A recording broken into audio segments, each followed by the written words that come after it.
As we always mention, the first couple of minutes we let people trickle in as we make sure that all the software that makes this possible is connected and is working properly.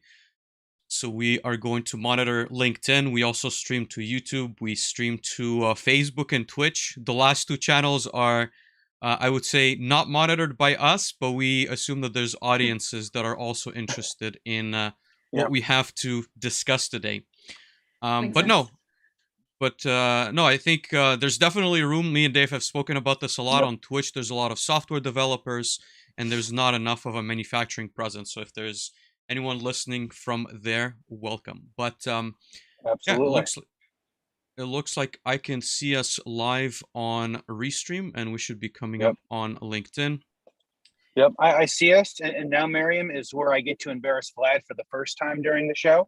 Okay. Um, he has a successful YouTube channel, right? So he runs a channel called Solus PLC. We're streaming. So hey to everyone, the couple of dozen folks on Solus. They've just cracked 27,000 subscribers, and I have said Nice. from the very beginning that the only thing that this show needs is a silver play button up above Vlad's right shoulder. So this is the pitch. If you guys are watching and you're not subscribed to us on LinkedIn or YouTube or kind of everywhere, please go ahead and do that. Um, Thank you, everyone Dave. likes to joke. Oh, of course, Vlad. Everyone likes to joke that they don't know why it changes the algorithm, but it does. I like to joke that like we could explain why it does, but this show is not about getting into the weeds on what we think Google and YouTube are doing. So if you guys are not subscribed to us, please go ahead and do that. It helps continue to publish all the way out. In addition to that, if you're looking for any of our back episodes, you can find all of that on manufacturinghub.live. As we're going through this, we're very excited. It is February. February for us is Cybersecurity Month, and Phoenix Contact has come back to sponsor that. So we're very excited to put four very different conversations around cybersecurity. And yeah, I think we're all excited. You guys should be excited. There's probably a lot. Well, there's not probably. There's certainly a lot of work that we all have to do within that for both awareness and actually going ahead and implementing this. And that is very much our goal of this theme this month. Vlad, do you have any other thoughts before we go ahead and jump in? No, I mean, I was just gonna say I'm excited to learn from the experts that we're going to have over this month. I think there's going to be a lot of really important information coming in, both from the OT as well as the IT sides. And I think, again, as you've said, education is really important, and understanding this from myself coming from more of an automation background is going to be really interesting, Dave. And I'm looking forward to these conversations. Absolutely. So am I. So without further ado, everyone, welcome to Manufacturing Hub number 47 with me, Dave, and this guy up here, Vlad. Again, we are working on cybersecurity this month. We've got a very special guest, Miriam Caldedonato. She is the product manager of kind of the networking cybersecurity side over at Phoenix Contact. So, Miriam, welcome to the show. Thank you for being here. Oh, thank you. It's a pleasure being here. It's an honor being here. Thank you so much, Miriam. Really appreciate you joining us today.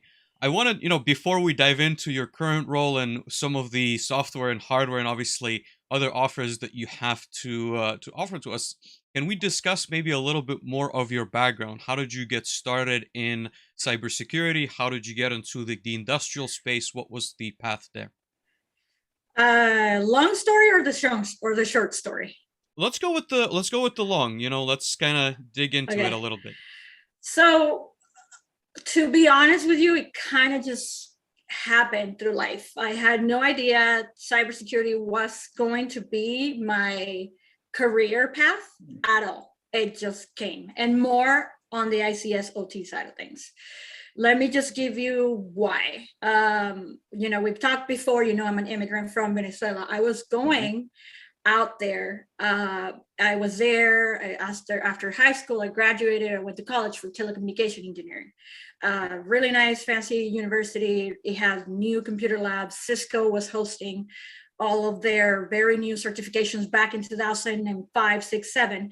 All of these new CCNS, CCNPs. IBM corporate was next door. So those were also after our study hours that we used to go and do the certifications. So telecommunication engineering was such a new career, and I did the certifications. I was very IT-ish oriented, Mhm. a lot with the networking, radio communications, and things like that, but more for, I want to call it enterprise applications, right? Not really OT.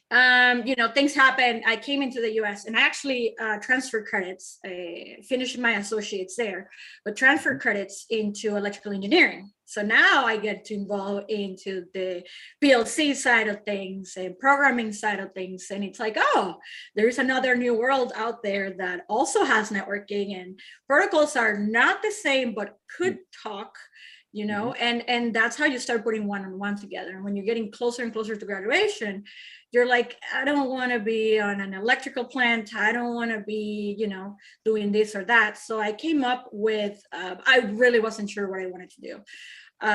Phoenix Contact had a really nice apprentice program, and one thing led to another one, and I just got a full-time job with Phoenix doing and representing the cybersecurity product line within Phoenix Contact. Of course, that after that, I mean, it's going to be 10 years in February. My knowledge have surpassed, and thanks to Phoenix, through Phoenix, I also been able to graduate with my master's in cybersecurity. So it's been kind of going up the ladder that way.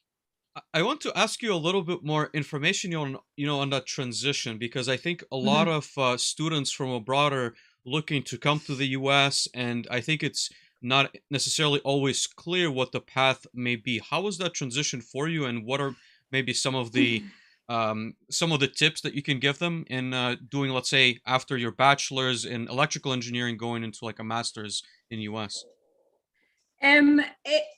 Honestly, I'm gonna be. It was kind of easy for me. Thank God I had, parents backing up when everything happened. And it was early enough on that political issue we had in our country that everything worked out for me. A couple of years after, my brother trying to migrate was 100 times harder. And again, it's a different country, so I don't know, every country is different. And pre-pandemic and post-pandemic, I can't even imagine. But to me, it went really easy, really smooth. I researched a lot of ways that it was kind of like one of my goals forever. I always came to vacation here, and it's like the only way that I could be, or I want to go to the US to go to college, right? So when that opportunity came along, I literally just researched online. Scholarships, what do I need to do, what are the steps transferring, and they're actually, and this is the way I was able to kind of transfer, there are companies that actually help you do that. Yes, you have to pay them a fee, of course, but I did work, I told my dad, hey, I'll work, he had a civil engineering company, I'll work with you for a couple semesters, pay for this. I know it's going to be hard, but I really want to go. So that's how I did it. That company helped me. And I'm pretty sure there's a lot of companies out there that are still doing that process. If you don't want to pay a fee, I would just say, look for different, you're going to have to apply everywhere. And then the new world, like post COVID, everything is so remote that if you care only about the degree, you can do it online. To be honest, I did my master's of cybersecurity in University of Maryland Global Campus while I was working. And yes, it's time investment while you have a full-time job, but I loved it. If you have that passion for knowledge, if you have that, driven, like you want to learn more and actually apply it to your career, it's going to be no problem. Awesome. Yeah, I think that makes a lot of sense. But I think, like I said, it's definitely valuable, as a lot of our listeners are trying to come from abroad into the U.S. market. So let's fast forward a little bit to today and learn about your role at Phoenix Contact. What is it that you do? What is it? What are the product lines that you work with? What are maybe some of your customers, and the type of work that you do? So I am the senior product marketing specialist. On my day-to-day, it's pretty much the product that is called the mGuard, and an attached kind of service that is the mGuard Secure Cloud. The mGuard specifically, and like on basic terms, is an industrial firewall, right? When you talk about cybersecurity and cybersecurity steps, it's an industrial firewall, an industrial VPN gateway. So if you need remote assets that need to connect to like a central SCADA, or also like an industrial router. Believe it or not, just standard natting is really important for like plant owners, automotive, like big companies that everything kind of fits within the same building. Nat is a big need. Now the mGuard Secure Cloud is that secondary, not secondary, it's also a primary service, but it stands from the hardware into that service. It is an infrastructure as a service type of cloud. If it's hosted in AWS, and what we're doing is, if you think about of our potential customers or our customer base, they're not IT people. They don't know how to set up a VPN. So, you know, these OEMs, panel builders, wastewater, like any type of remote connectivity they need, in order to be able to make it secure, going back to the cybersecurity connect, you know, the cybersecurity topic, it's hard because you have to do certificates, authentication, manage users. Like there is levels and, you know, different levels that you have to do as a account or the VPN owner to be able to get to a secure solution. So what we did is grab our mGuard technology and connect it to a public cloud and an easy to use management interface, which is us.cloud.mguard.com. So that's just a website. You register. The service is totally for free. You do need some type of requirements like encryption at the operator, you know, the user side. You need some type of VPN client. And then the mGuard, or we also have other products that we support there, including, for example, the PLC Next, specifically that connects to our public cloud. And of course, everything from the marketing side of things, I am very technical, but I try to use my other side of the brain sometimes. On the marketing side of things, I pretty much try to, you know, bring that product, the service, and anything around cybersecurity awareness into the market. How do I translate technical topics that it is cybersecurity into a more broader audience, right? Into less technical people, because that's our audience. That's the people that we talk to every day. They might not understand how to set up a VPN. They know it's for remote connectivity, but how can we make that easier for everybody? And just as a conversation standpoint, you know, market competition, market pricing, you know, anything that has to do with the marketing side of things I do as well. I got a lot of questions on the technical side, but, you know, someone who's definitely not, I wouldn't consider myself an expert in cybersecurity. I often hear the term, you know, risk assessment. So maybe as an entry point, even taking a look at an industrial-based customer, could you paint us a picture of what a risk assessment might start with? What would, let's say, an engineering manager at a plant who is concerned with their cybersecurity would start to look at in order to kind of take the first steps to, I would say, like educate themselves, but also assess what's going on with their current operations? Yeah, I mean, I would say risk assessment within a network is part of like a risk management plan. And it is definitely a step or a potential first step that you can start investigating as a plant engineer, right? As a plant engineer, if you own that asset, where do I start? You can start a risk management approach into your network, into what does it look like, and probably one of the first steps within that risk management approach would be that assessment or that risk assessment, or do an assessment of your inventory, and the entire risk of that assessment, or the definition of risk within that assessment, is to, for example, at the network level, you have multiple devices, right, within a SCADA network. It's a manufacturing plant, manufacture X, Y, or Z product. You will want to do the asset inventory. You want to make sure you have within that asset, for example, all the firmware levels, right, within the device or devices, or multiple devices, multiple brands. And with having the firmware gives you the vulnerability, right? Gives you what type of vulnerability it is, and even a rank, because if you go to the National Vulnerability Database, those vulnerabilities are ranked. That's what gives you the risk. If your rank high, it's a high risk device or access point, or so that's open information. Sorry to interrupt. So that's open information that you can find. Okay. Oh yeah. So all of that information that I'm saying, it's kind of out there. IT has done it for years. They do risk assessments and risk management within their own networks all the time. It's just OT doesn't really do it as much. Gotcha. Yeah, that's a nice way of putting it. Oh yeah. Yeah, I would start by literally like, what is risk management, right? What does that mean? And then try to keep your engineering, your plant manager in mind, like, what does that mean? Translate it to your own location. And then look, how would I do a risk assessment? Step Mhm. one. What's the step one? Identify your products. Do you already have a network drawing? Yes or no?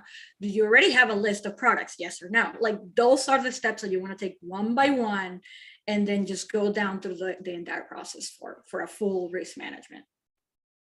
And we have a question, Miriam, from John in chat. So he's trying to, I guess, dumb it down even further, like he's a 5-year-old. But I want to have a Okay. discussion on, like maybe the concrete steps, and I think maybe trying to have a conversation around including not only the technical side, but it's also walking your plant and understanding like what's going on with your operation, Mhm. then understanding the people involved, right? There's going to be a lot of, I would say, steps before you even dive into I think the perception of cybersecurity, and I'm speaking for myself only. It's someone hacking into your system and trying to install ransomware, and we'll get into that. But there's a lot of steps that we can do before that. Do you Mhm. mind maybe exploring that a little bit more with us?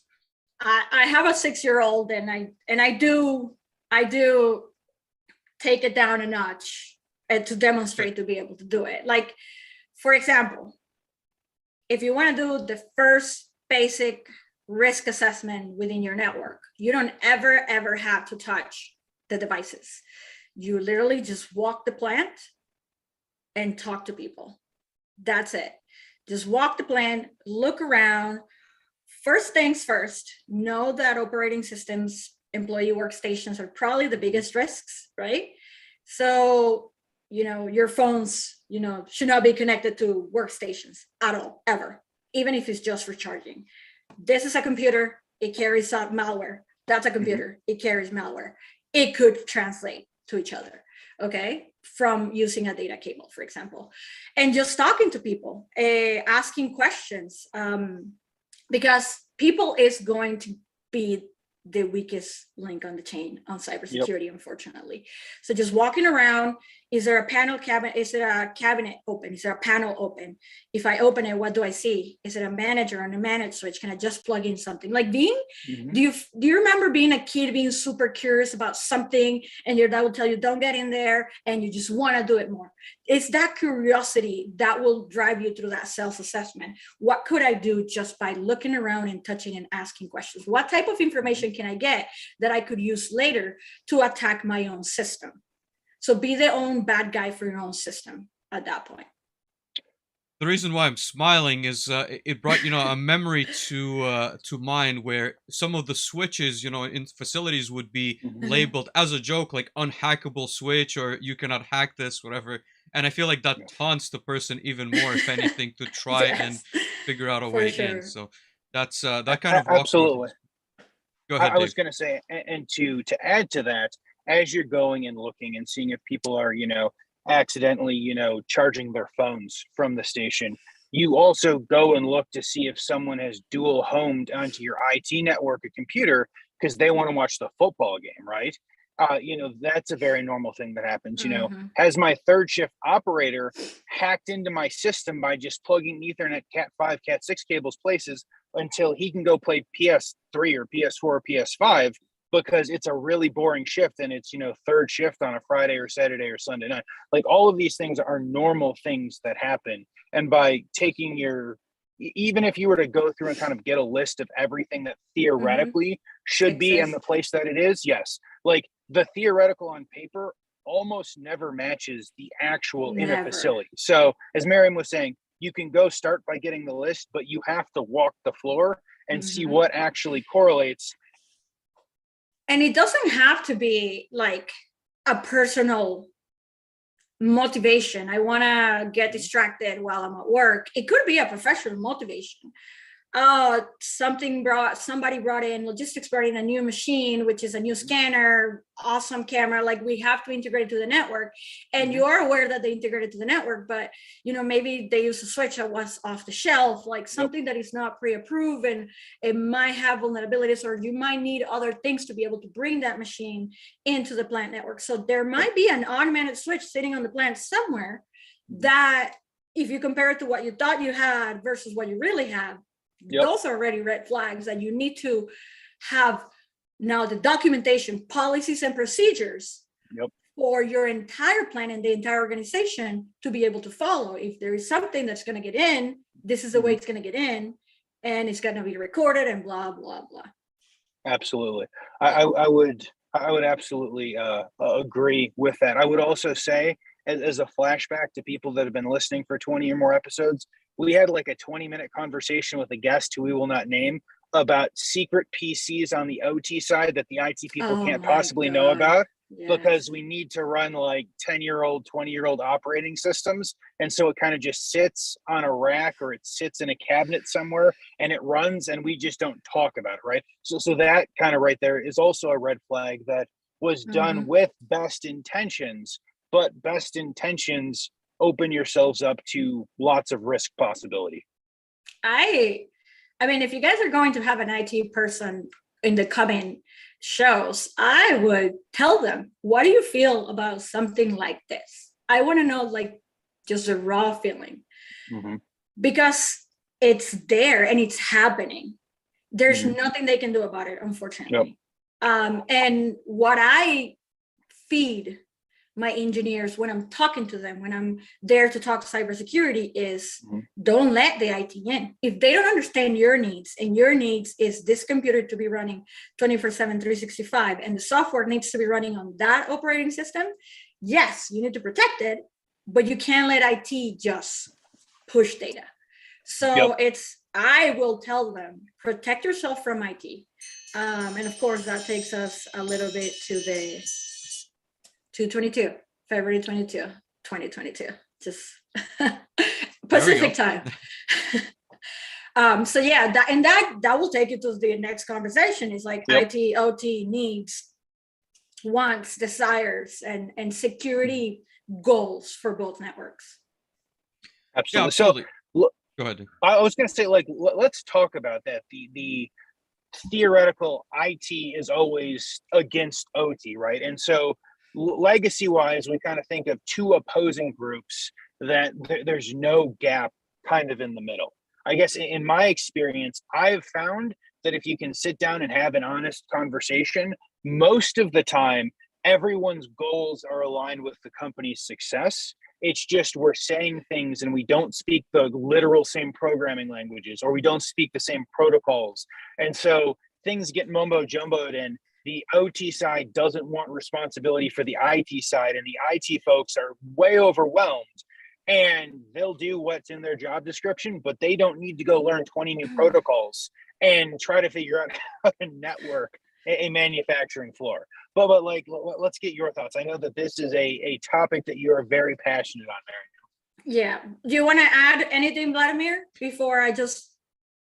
Well, no, I mean, I was going to again just mention that this happens, I feel, in many facilities, but I think, I wouldn't necessarily blame IT or OT. I think it's the misunderstanding, right? Like but also from the automation side, I feel that, again, based on my experience, we don't take enough initiative to learn maybe some of the IT best practices that would allow us to secure some of those, let's say, older Yes. PCs. Like, you can run that, as an example, you Yes. can run that in a virtual machine, giving the right tools and protect that virtual machine with the right OS, right? But I wouldn't have spent enough time to learn how to properly do that. That's why some of us would request an older running OS that would then put the vulnerability into the plant. So I'm trying to see, like, I see both sides, and I think it's not an easy conversation for sure. It's definitely not an easy conversation. And I mean, being 10 years in the industry, I've seen a degree of getting better. It's not getting way better like we wanted to get, right? Like that big up chart, but it's getting better. Overall, I mean, you mentioned all the challenges. We have legacy operating systems. These plants used to run isolated. They never connected to any type of enterprise. But now, or I mean, years before, now this enterprise stakeholders, the C-level people, they need data. They need to know how much product I'm producing today, or I need to know how much I'm pumping out of the ground so I can figure out the price of gas tomorrow. Like all of that influences. So that's when the connectivity happened. And that's when people is like, yeah, I'm getting data, I'm connecting, but there's no security in it because IT didn't know how to do it with Now let's jump into the IT side of things. What are they? Or the way on the cybersecurity side of things, they're really centralized. If you are part of an organization, everything is the same laptop, the same operating system, the same phone. Everything is very common. Everybody's the same. Why? Because it's easier to protect and everything is centralized. It will go to a central device. You need the new iPhone update that just came out because of security features. They push it out every night or that night to every user within the Phoenix Contact Network or the Phoenix Contact organization, and everybody's up to date. That's how IT departments have run for years. And now when they needed that service from the C-level people coming from the OT side, it was easy enough. Oh, it's just data, put it on this database, push it up, we'll present it to the C-level people on a pretty, dashboard, the data that they care about, right? The numbers. Now that cable or that connectivity is what brought all of the cybersecurity problems, needs, and requirements. The way I see it, continuing with IT, if you guys have not heard about the CIA triad, CIA triad, is literally the way IT kind of focuses on security. Confidentiality is at the top layer, integrity is that middle layer, and then availability. So if you think about it, yes, we need to protect our employee data, our financial data. Everything has to be confidential. Integrity, everything has to be working as expected, making sure this talks to that, right? And then availability.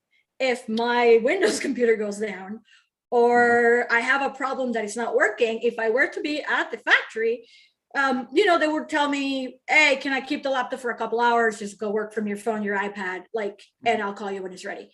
Downtime is okay. That is downtime for industrial side. So now jumping into the OT side of things, right? We connected. We know that there is something that we're missing, which is security. But how do we prioritize those same three concepts on the OT side? Is kind of like the other way around. So availability would be first. We need that plant to be running 24/7, 365. Integrity, obviously, it's also part of it because protocols talk to protocols, devices talk to devices, machine talk to machine, zones are talking to zones. If not, the entire process just doesn't work. And then the confidentiality is not as important. I mean, what's the difference between my municipality here, my power plant versus yours over there in your city? Probably not much. The system is probably all the same. It's all ones and zeros trying to clean our water to bring it to our house, right? So the confidentiality is not as important.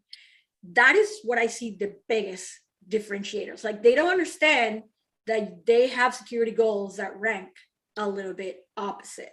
I really like that framework. Sorry to interject. I've never heard it put that way, but obviously coming from the plant world, I understand that running the plant is the number one objective, but that's a real interesting framework.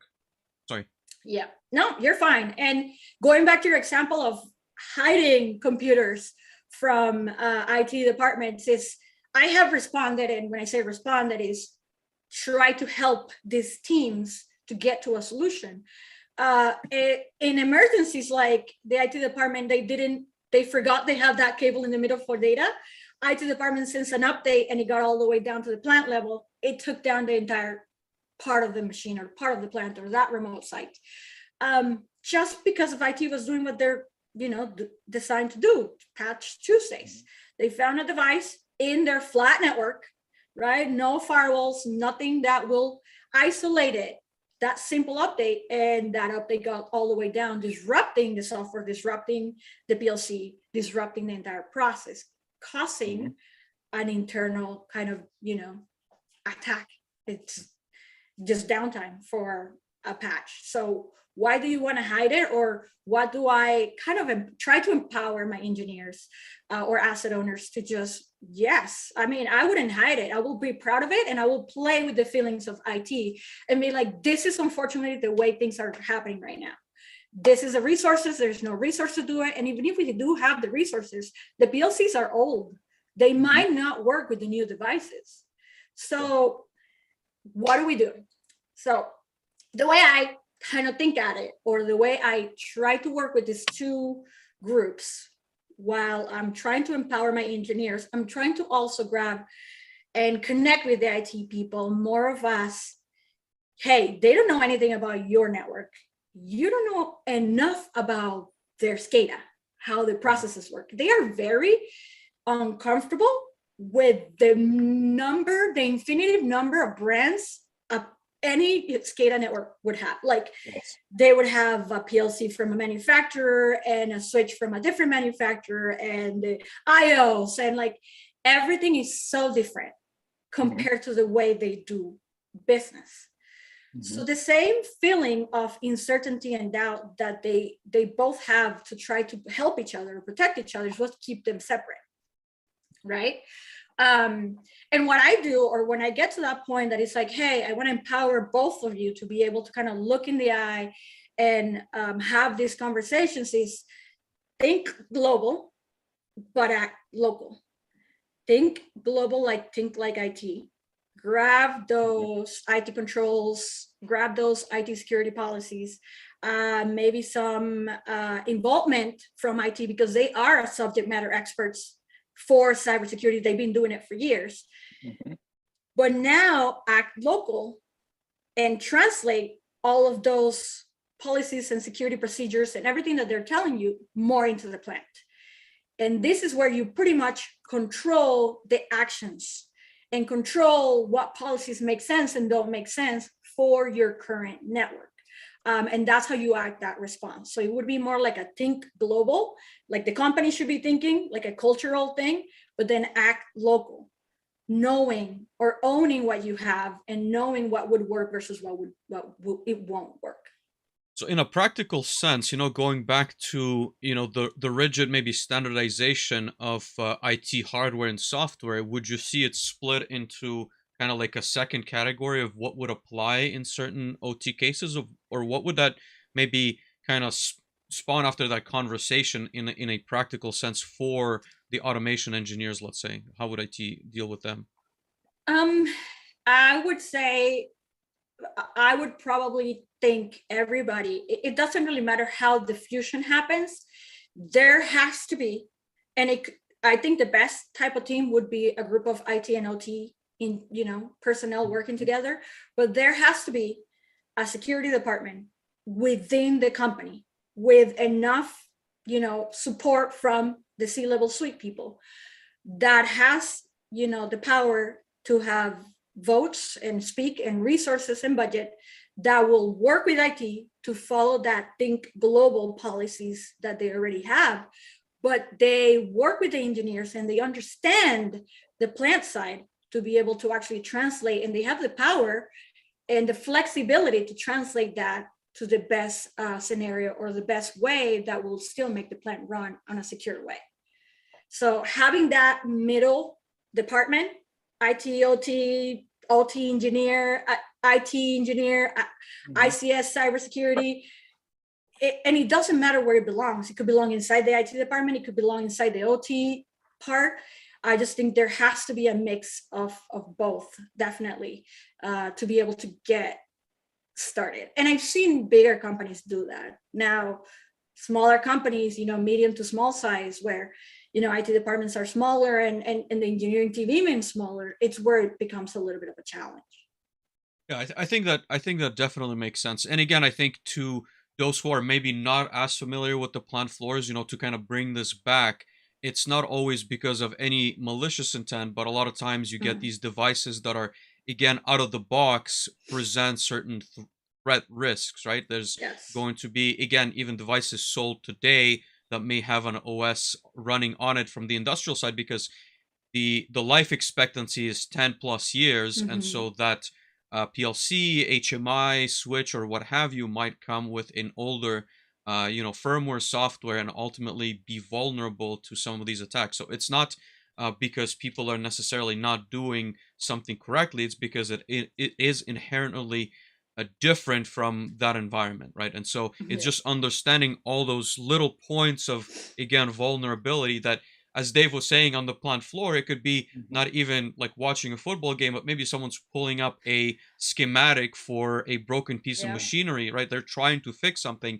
but by downloading that from a third-party website, they could get malware on a critical piece of machinery just because out of the box that HMI is a computer and it allows you to do it, right? So Yeah, I think I would be the worst. Like if I were to be, I'm on a vendor side, of course, but I would be just the worst security engineer for any asset owner. Computers should not be accessing like on my level of knowledge and resources. Any ICS computer, workstation operating system, should have no access to the internet at all. At all. Red flag, fired. Whoever tried to do it, gone. Like it's no kidding. Because yeah, unfortunately, talking about risks, right? Like what are the biggest risks right now? And I would say 2021 was huge for ransomware. Huge. Yep. Data credentials stolen, right? So with the credentials stolen, remote hackers can easily do lateral movements to get into any plant, and now it's not as hard or as complicated. Or the way that ransomware worked back in 2017 with WannaCry, if you guys remember WannaCry, that it was like a magic day, like today, a random day that it just appear everywhere in the world, like turn on, everywhere, show everywhere, including healthcare, including critical operating systems, industrial networks, and it disappeared. And it's like, this is crazy. This is a ransomware. It's affecting operating systems. It's a new type of malware, and it's money. They care about the money. So it's just money motivated people. Now bring it to 2021. What was the biggest ransomware in 2021? In industrial control systems. It was the pipeline, right? Yeah, Colonial Pipeline. Colonial Pipeline. So if you kind of think about Colonial Pipeline and the way they did it, ransomware that affected IT, right? You never ever touch an operating system or a computer on the industrial side of things. That was a managerial decision. There was a lot of items that affected that decision, but they shut down because just turn this off real quick. I don't know why Alexa's technology. bothering me. There's people outside, I get it. There's people outside everywhere. All right, I just turned that off. So going back to that conversation of ransomware, to bring it back to 2021 and the Colonial Pipeline, it didn't affect IT. It didn't affect OT. It affected very important financial assets or services within IT. So the management decided we need to shut it down, and it was shut down for like 10 days, I believe, and it'll come back up. But of course, people react. There is an action and a reaction. People react crazy, and that's all the memes and all the videos of people putting gas on like Target bags. Crazy. Tangent conversation. But what the differentiator from like a WannaCry to 2021, the Colonial Pipeline hack or ransomware is that it wasn't just, I'm gonna lock and encrypt your files using this ransomware. You pay me the money, I'll get your files back. It was a little bit different. They were on the network. They stole information. And if you are familiar with this, I follow them, of course.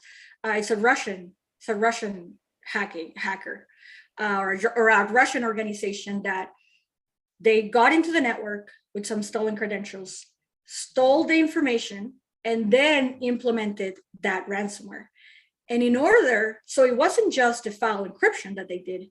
They were threatening them that they will release their financial information, their employee information, where everybody lives, confidentiality information, right? That's the key point from IT to try to protect. So they're using both. They're using that ransomware, and they're using threats. So you don't pay me, we're going to release this information. They're getting really smart. So if you think about it, they went into the network, they got the data that they needed, that is the financial data, and they came back around and say, we know you make X amount a year. So if we charge you, A, B, or C, it's not going to affect your business. We're just trying to make a business ourselves. So just pay us, we'll give you the key back, we move on.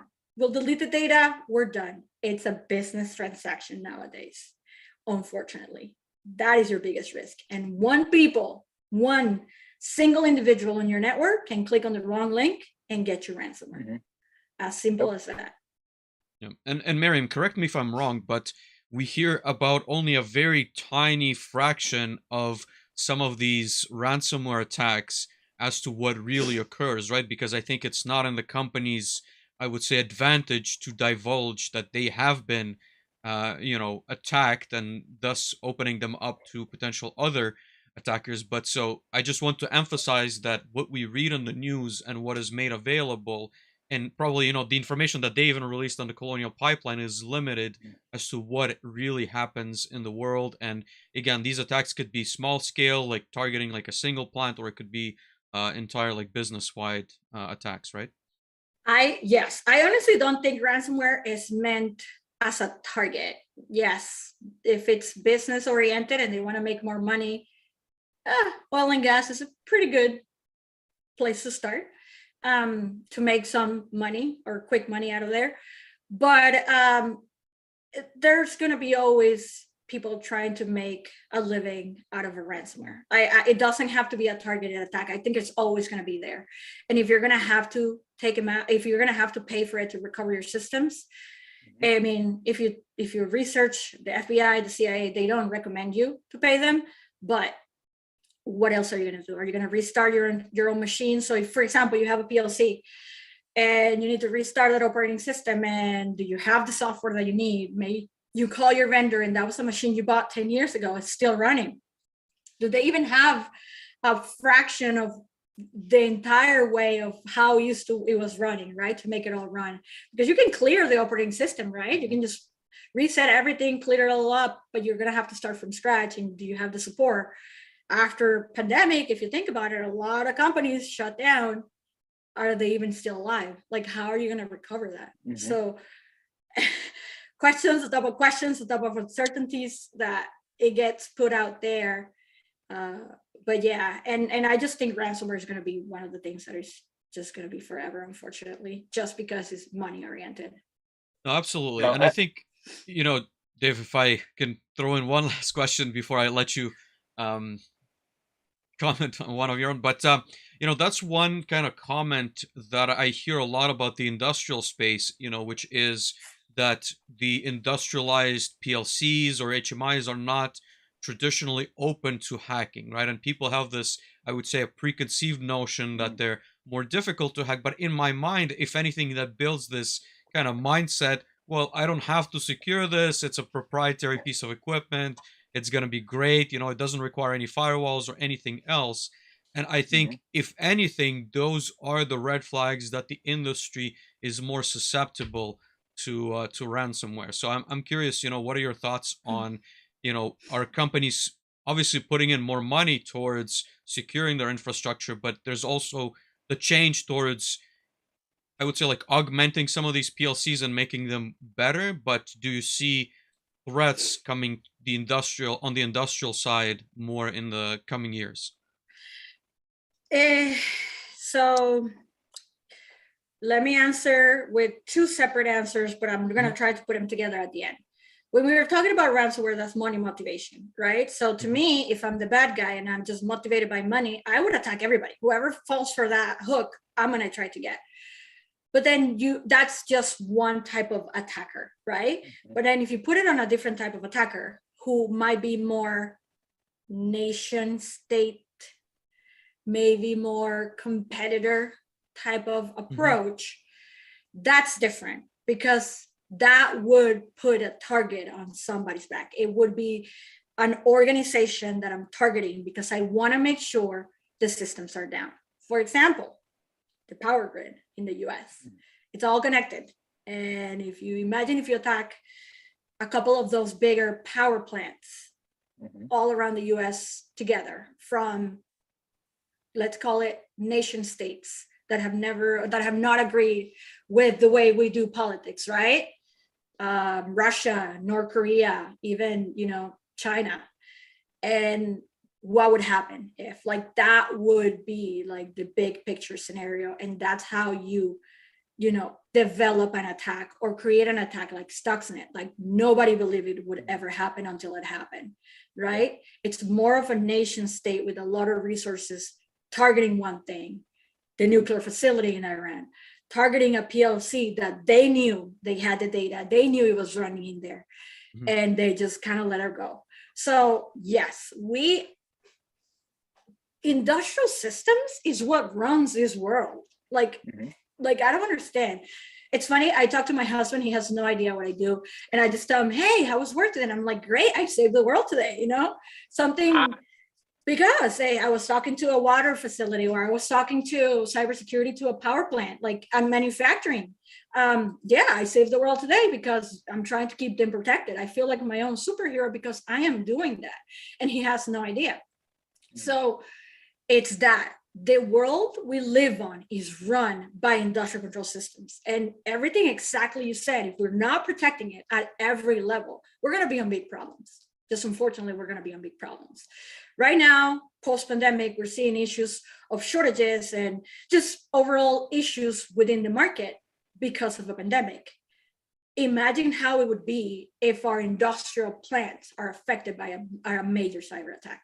That is just a big picture scenario. Dave, you had a question before. Sorry, I had cut you off. I did, but now Miriam has just literally scared everyone that listens, and so now we have no people listening. But saying that, No. so I certainly want to get back to an earlier comment where you talked about basically air gapping the entire OT side on the computer side. But before we have that, Vlad has to play a tune, and we have to thank some people for sponsoring this show. There we go. Okay, perfect. So we want to say a big thank you to Phoenix Contact for sponsoring the cybersecurity theme. So you guys know the PLC Next and the PLC Next Edge Gateway that we talked about a couple of months ago. So they're the state-of-the-art IIoT and edge computing solutions designed for data collection in the most demanding environments. From a small machine to an entire manufacturing facility, the PLC Next Edge Gateway leverages advanced industrial design, programming openness to collect data from any device or sensors, so any data, any cloud. And I think that was the cloud that Miriam was talking about earlier, which kind of brings me to the next part that that we get to invite Miriam to have a conversation about. But did you guys know that Phoenix Contact has a whole range of secure networking solutions? A lot of them fall under the mGuard branding. And so the mGuard family is a family of rugged security devices, including a firewall, a router, and optional VPN functionality to industrial networks. So these high-level, the layer 3 functions are essential for protecting your industrial network from malicious attacks and accidental interruptions, as well as connecting to office or enterprise networks. So it's the firewall, the VPN gateway, and the industrial router. So I want Miriam to talk about this, but first I want to go back to like the beginning conversation where she was talking about building this secure like industrial cloud. So is that the same cloud?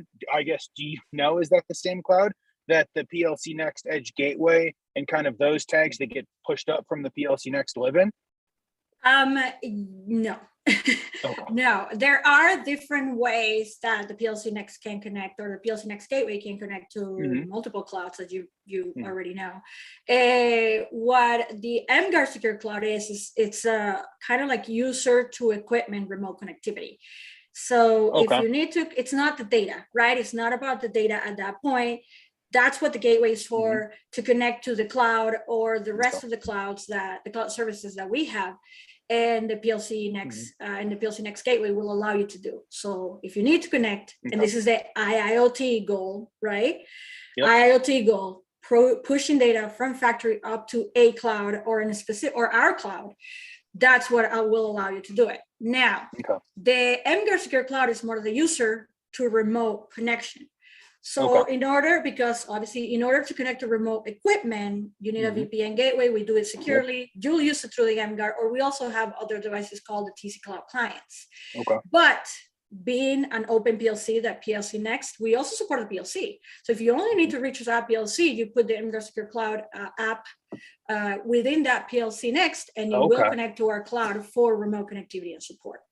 Really? Okay. Very interesting. Every time we have a conversation with Miriam, Vlad and I know we've got like 20 hours of research to find more awesome solutions that the Phoenix Contact is coming out with. But I know we talked a little bit about it earlier, Miriam.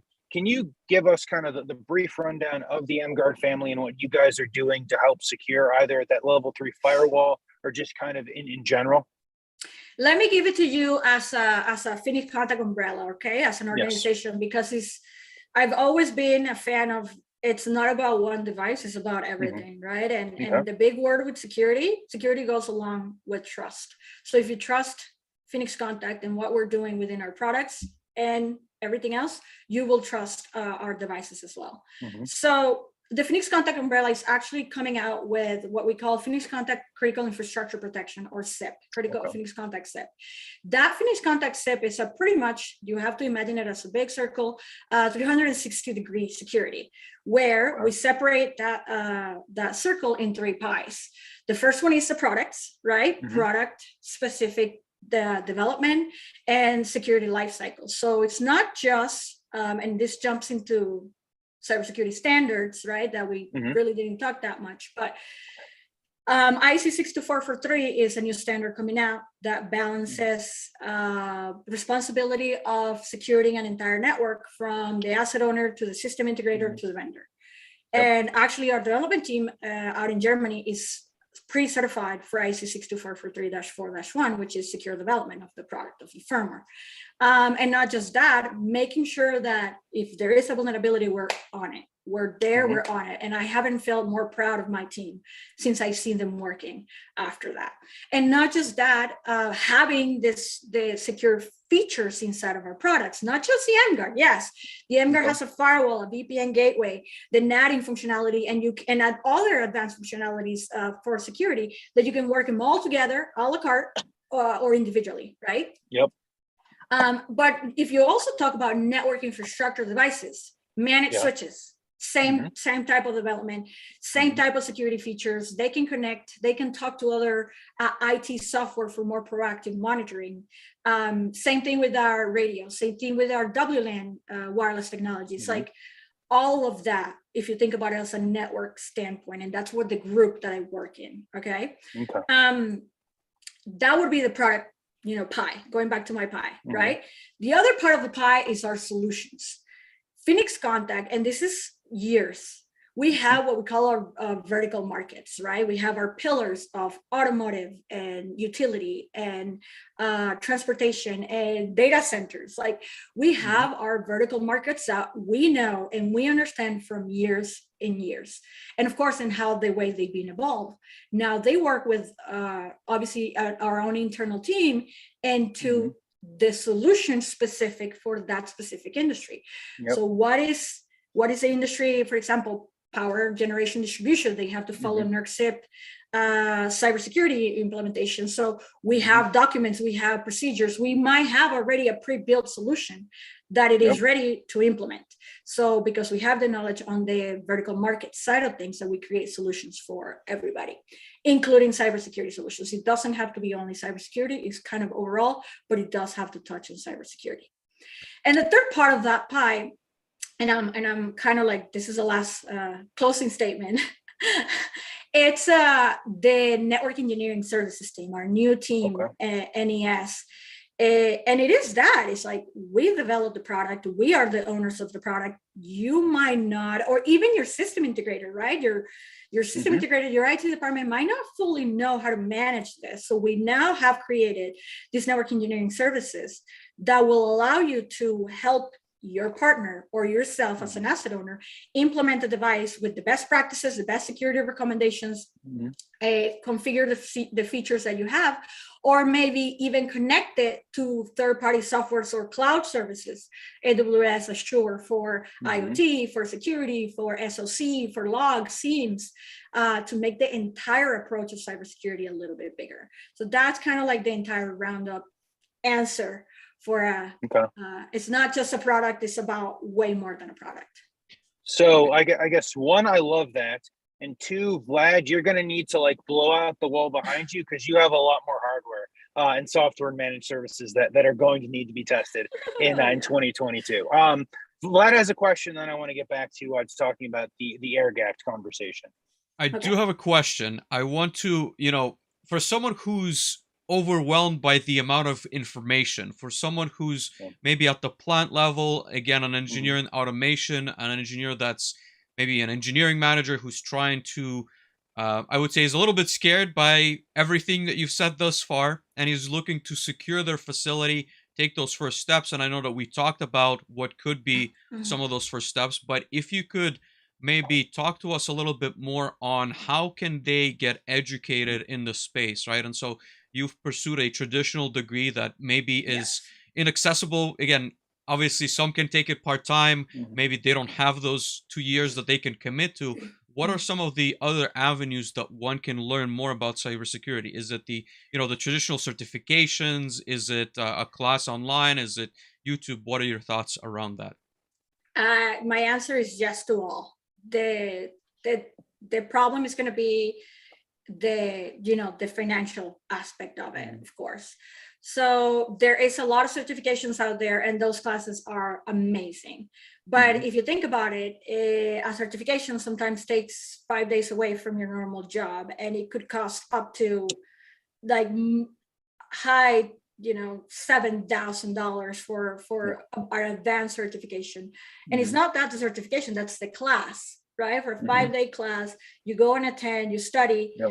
and then you go and present your test, which is a couple extra $100 to Mhm. be able to do it. So that would be something that is your organization is up to security, that should be something that you should be requesting.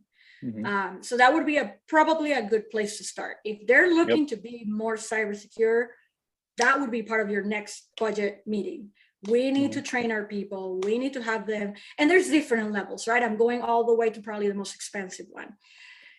I still see some negatives on that side because I've done it myself. Not that I've done it myself, but hey, I'm going to take a marketing class for, 3 days intensive. And then I just forgot it 3 weeks later because my brain works on the technical side and not as much on the marketing side. So you will forget if you're not going to grab that information and literally drop what you were doing and start applying it on your system, it's going to kind of get blurred out through time. So to me, I specifically don't like that. There are other training companies out there for industrial control systems that treat it more like a college degree, or just instead of being a full immersive 5 days that you get away, you still have your day job, but they treat it as an online course, and it's a 6-month period. So I've seen it that is way more affordable than the standard certification. So there are price ranges that you can kind of go to your manager and say, look, there's different ways that we can do this. And I would prefer that 6-month better because I'm literally doing my job and then doing that, and then maybe find a way to try to put them together. So you're doing it for 6 months and not just like once and done. And then you have to go back to pick up all the hundreds of thousands of emails that you have backed up. Do you mind sharing some, sorry, Miriam, to interrupt again. Do you mind sharing some like specific programs around that? Again, we're not going to ask you to say which one's better or worse. That's going to be up to the people, but just so they have a reference, that they can go back to maybe, or if they can reach out to you and kind of ask those questions, I think that would be beneficial as well. So obviously, I don't know if you want to just show it if there is some type of any ways of being able to share a screen, but SANS is one of them, right? And SANS has an amazing cyber academy that if I had all the monetary, if I had the power to be able to go through their trainings, I would love to go through the entire trainings themselves. I'll share the link in the chat. So those of you who are Perfect. listening or watching, it should be either in the footnotes or right now on the LinkedIn and the YouTube channels. Okay, and then the other one, I'm actually kind of getting all confused, or it's ICS for CSI. I already forgot. I mean, I'm looking for the website real quick. It's a good friend of ours, actually. The manager, the owner is Joel Engel, and I mean, very famous on the industry on cybersecurity. But he hosts this, and I mean, I've seen the programs, and it's one of the things that I believe it's better for a person like me to be able to run in through new knowledge and take it and try to apply it while I'm doing my full-time job. Would be better at that point. And Absolutely. yeah. And as soon as I get the link, I can send it so you can share it with everybody. Fantastic. And I would say to Miriam's point, I think that if you can gain knowledge and then utilize that knowledge firsthand in your workplace at the same time, your ability to retain and actually learn and turn that into a skill is going to be much higher for, I would imagine, at least the vast majority of the people who listen to this show are, they're all doers, right? Like many of them who listen to this we're all Googling every day to kind of figure out what it is that we need to do to get to the next step. So if you're like that, looking at a longer course that allows you to go implement that knowledge as you're going through it will probably be very helpful for them. So I was gonna say we'll drop all those links in the comments and the show notes below as well.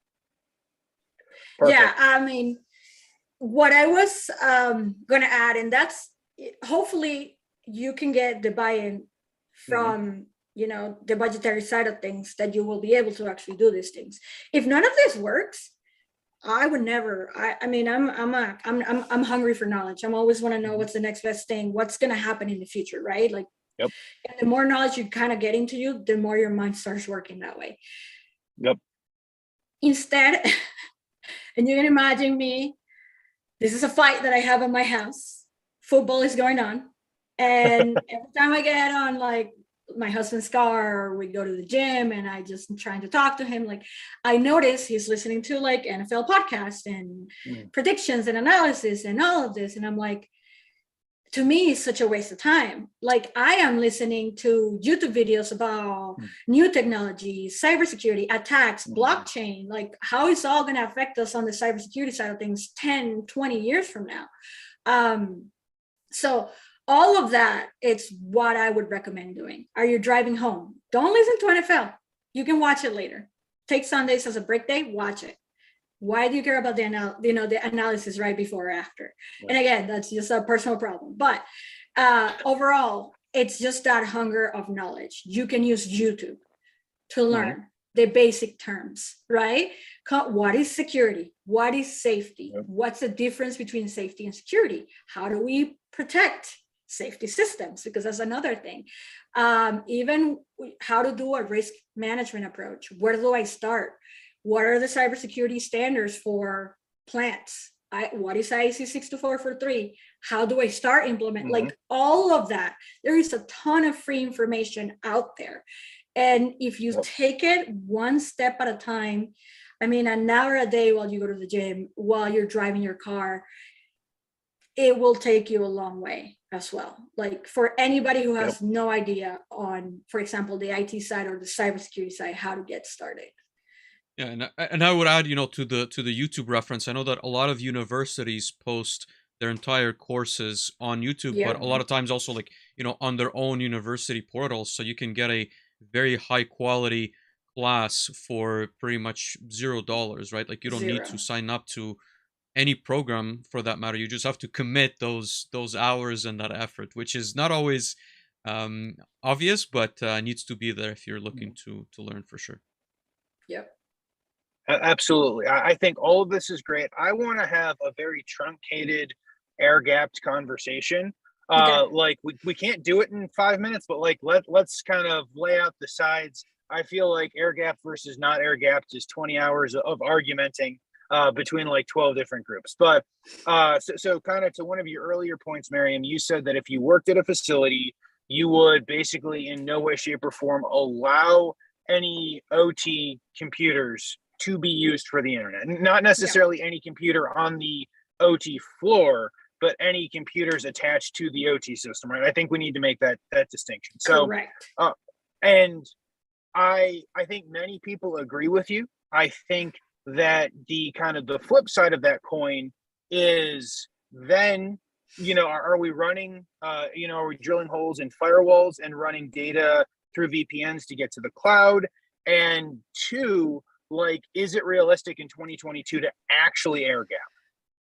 It is not realistic. Like I've been food and bev industry. If you think about it, they don't need industrial computers, but they do need, they have standard desktop computers because everything is already AC'd because of it's food. It's food or bev. we're talking cybersecurity and you see the pain, like it's literally like on their face, the pain that Yes. you walk in there and listen, this is what we need to do, and we have an operating system, and okay, perfect. And now you kind of sidetrack to another conversation. They have two computers, one that sits, which would be pretty much my way of running things. One is the one that connects to the plant network, and then they have the Windows 10 with Teams, with everything else that has access to the internet, the corporate. But guess what? In order to be able to collaborate the way we do right now on Teams and be able to download stuff and share, even to be able to download a file, because OneDrive is where they store their PLC stuff. How do they move that to the other computer? What's the easy way of doing that? You need access to the internet to even have a OneDrive to be able to just easily share a file. Like it seems so easy. You can do it through your phone, but that's the pain. Like right now, that happened to me end of 2021, that you see these more advanced security applications, the engineers are still feeling, because there's no way for them, they can manage. Like it would be so much easier. Imagine how productive they would be if they didn't have to deal with that. There is no good way. And it's not just that. The software is here that talks to PLCs, but then the new updates and the new code and all the collaboration tools that they're working on, it's here. It's pretty tough. And I saw that. I saw that firsthand. So to me, it doesn't exist. And I mean, it might exist, but there has to be a better way. And obviously I don't have the answer, but there has to be a better way. I would agree with that comment of there has to be a better way. I don't think it's realistic to have high value assets flopping between two computers and then, I don't know, maybe in theory jamming a flash drive in something and then jamming it in the other. But at that point, are we really much more secure than just connecting it to the internet? Same. Yeah, exactly. To me, it's the same. It's the same. That Stuxnet, yes, very advanced malware, but it was dormant until it found its destination, like the PLC. So anything could be running on that process or that enterprise laptop. But if you use it and connect it here, which is connected to the rest of the plant, it could easily happen. So yeah, I completely agree with you. That's not a real way. There's no real gap there, because you're still using that vulnerable device, a flash drive that can easily move malware around as well. Absolutely. I think that there will certainly have to be smarter people than Vlad and I trying to figure out what the actual solution is to keep ourselves safe and to be able to have some amount of access to tools that we just kind of generally take for granted. So I appreciate that comment, Miriam. I'm sure that we'll get like 1,000 people arguing with us from both sides, which is always my favorite part of bringing up the should we air gap or not conversation. Yes. Perfect. We are getting close to the end. So we have the same kind of rapid questions that we ask everyone. And you are not just prepared with a couple of book recommendations, but you have a pile of books next to you. Can you talk through those and tell us what you think?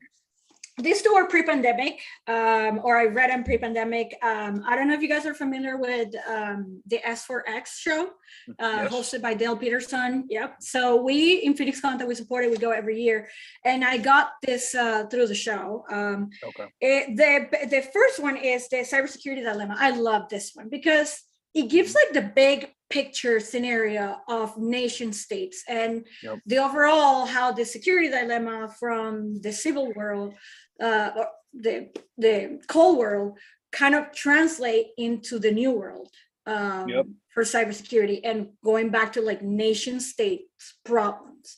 So it doesn't have to do a lot with specific industrial control systems. It's more big picture. But at the end of the day, if they affect utility, power, that's what it would probably cause the next war, right? So this is what it touches, and I really like that one. This one just because of that. It's like more big picture. If you're trying to get into that idea of what could cybersecurity or a cyber incident could do to the United States, this is a really good one, a cybersecurity dilemma. The next one is SCADA security, what's broken and how to fix it. I mean, I love it. It's by Andrew Ginter. Again, I got it 2017. This one I got it on 2018. And the problem with me is like, I already know enough that pisses me off going to the first couple of chapters. Yeah, honestly. But what I do love about this one is that it finally touches on specific SCADA applications. So after getting out of this cybersecurity dilemma that is very general, very like Hollywood picturesque book, the SCADA security specific, it's the specifications, right? It talks about the protocols itself. It talks about how to fix them. It talks about, and I like to mention it to everybody because the first chapters are always the basics. Yep. Always. So do not be afraid because it says cybersecurity or SCADA security is going to be hard. I would say this is a really good book for IT guys. Really good book for IT guys. Just because it will lay the ground down for the beginning for SCADA, like what's the SCADA system? What does SCADA stand for? But overall, that's what I really like. And, you know, it goes back and forth into different security technologies. What do they believe on, you know, defense in depth and things like that. But it's a good book. I would recommend it more for IT. But also if you do want to have a easier read as a manager or plant manager or asset owner, that will focus on security on something that you already know. Absolutely. Makes sense. And of course, my last one is the Pascal Ackerman book, which is a Bible. So big. It's so big. It's huge. And to be honest with you, I have not even, I don't think I break in like the third chapter. But overall, it starts the same way. I love these guys, the way they do it, because they have to start with the basics. So it pisses me off personally, because it's like, okay, I know this, but I don't want to miss anything of the story. That's just me, the way I read. So it's like, I already know this, move on. But when I see the glossary and when I'm going to get into with Pascal is, my God, the labs that I'm going to be able to do. I'm so like hungry to get to those parts, because it talks about risk management and how to do it. It gives you tools. It gives you security assessment tools. It gives you open source tools that you can download for free. Like it's really amazing. And it's not just that. It's not just a book telling you a story or telling you technology. It gives you screenshots and step-by-step processes on how to do things. So again, and let me give a quick shout out to my boy, Josh Verghese. He actually was doing a giveaway, if you guys remember, on LinkedIn, and I actually got one of them. I would have never known how good this book is unless I would have gotten from him. But overall, I can't wait. And I mean, obviously everything is about time. And actually, I do want to sit down, and I'm guessing this was Pascal's goal. I want to sit down and do some of this stuff in my lab network in my garage, right? Yep. It's just a matter of time. And that's why I'm kind of digesting it little by little, because I really want to learn a lot more of what he has to say. What kind of lab, just on a side note, what kind of hardware and software does he describe in those labs? Is it, you know, your standard maybe Cisco switches, or does it generalize it to just any like networking devices? I'm just curious. From the tools, and I haven't got into the tools or the different tools part of it, but it talks about overall environments. It talks about IT softwares like the SIEMs, right? And why the SIEMs are so important. How do you design or implement security in that industrial control systems? Like those are the first parts that I kind of read through. But then it talks about security monitoring and how do you do more proactive security versus reactive security. So for example, I can tell you, if you put an mGuard firewall and you just implement it and you have, you know, a couple of rules, allow, yes, no, that's more like a reactive security. Yeah. But if you're monitoring the logs and you connect that mGuard to a SIEM or a syslog server that is reading those logs and alarming the user, hey, this is not supposed to be a traffic, or this looks like X or Y or Z pattern, you should go take a look. That is more a security proactive. That's gotcha. So SIEMs tools. So it talks about, I mean, passive and active scanning. Active scannings that you do on the network. It also talks about open source tools like a couple different firewalls, VMs, firewall VMs that exist. I mean, there are names within the glossary or the table of contents that you can see. and how to connect them. I mean, from everything. And I think he's a threat hunter by role. So he also talks about threat hunting at the end of the book, and that would be a new part for me, something that I have Absolutely. not fully like immersed myself on. Oh, that's I would fantastic. say Really appreciate that. Pascal. I think Pascal spends all of the time in his lab. I have said it many times. I don't know how he spent time to sit down and actually create that much volume of book. That is a Yeah. conversation I will have to have with him at some point. And at some point, we will get him on the show. But that's like 20 hours of conversation just for the first Yeah. chapter of the book. So no, those were fantastic recommendations. Thank you, Miriam. Yeah. So next question for you is, we'd like to ask for career advice, and we like to leave it, open and broad. But maybe on your side, if someone is looking to get into cybersecurity or become more cybersecurity conscious, do you have a couple of good first steps that they should take? Or maybe they're looking to go from the IT side to the OT, like you are, or like you did. Well, that's a pretty kind of tough question, but I'm going to go back to everything and I'll say it's all about community as well. Not just the knowledge that we talk about. Yes, certifications will get to a point, will get you to a point. Some of the classes will get you to a point. But unfortunately, as of right now, even like if you just scroll to a couple of like LinkedIn jobs of cybersecurity for industrial control systems, everything is requiring this type of certifications. It's one of those things. I would say take your time. You don't have to pay for the class. You can understand what's going to be in the certification exam, study yourself, and just expend a couple of $100s to take that certification. That would be a good first steps. Have the knowledge, have the certifications, because some companies might not be forced to have it, but they really like you if you have it. That would be probably like my first thing, because it's just very brand new, recognized. And the next thing is just all about community. LinkedIn is a big community, right? There is always people posting jobs, and to me, honestly, it kind of fell on me. It was, 10 years ago, it kind of fell on me, an industrial firewall. What is this? I know networks, I know PLCs, and you kind of put everything together.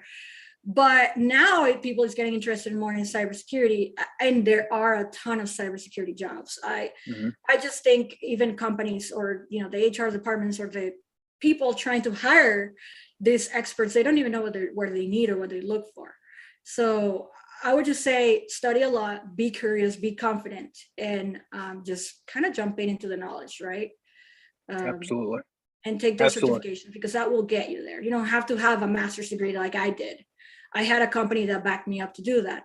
But like a certification will definitely get you there. And if you have 2 or 3, even better. No, fantastic. I appreciate that. And then last question for you as we wrap up, who should reach out to you? Who do you want to help? Who do you want to connect with? What are the conversations you're looking to have? Anyone. I love, as you can see, I love to talk. I don't have a problem. Anyone, just grab my link in LinkedIn, connect with me now. And any questions, honestly, I don't mind. It might be weird hours. If you're in the East Coast, or if you're on the other side of the world, it might be weird hours, but overall, I love to talk, and I love to talk cybersecurity. And, I regularly do my posts within LinkedIn on, maybe white papers or articles, or maybe a specific scenario that I encounter, and the recommendations that I did. So I post it out there just because information is just, sharing of information is really important.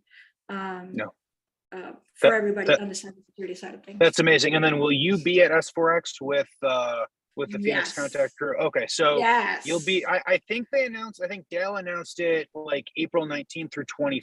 That's so right. Coming up quickly. And there's probably no better place to be than Miami at the end of April. I'm just gonna throw that out there for anyone that is not aware of the S4X conference. And I hear it's always like the best conference time. It's amazing. And just because we're going to be there and we are a sponsor, you can go to S4X website and you can get tickets right now. If you use the word Phoenix, you get 10% discount on the tickets. Oh, what a great placement. We'll have to talk to Dale. We'll have to talk to Dale on this and see if we can't can't find a way to help push that conference if he needs more people to show up. But no, thank you so much for that, Miriam. And everyone, thank you for sticking with us. This has been an amazing show. We are super excited that Miriam helped kick off the cybersecurity theme this month. Again, thank you to Phoenix Contact for helping sponsor this and like all of their support of the show and the community in general. If you guys are still listening and haven't, this is my pitch, right? Like throw us a like, subscribe, download the podcast. You can rate us on Apple and Spotify, and I think you can also do it on Audible. I don't know anyone who listens to the show on Audible, but I've been told from podcasts that I listen to that do this much better than we do, that you can go ahead and rate us 5 stars on all of those things. And we ask for you guys to do that because I think we've got one of the best communities who continue to show up to the show and listen to all of these conversations. So until next week, we will see all you guys soon. Thank you all very much. Thank you, everyone. Thank you, Miriam, again. Thank you. Thank See you. you guys.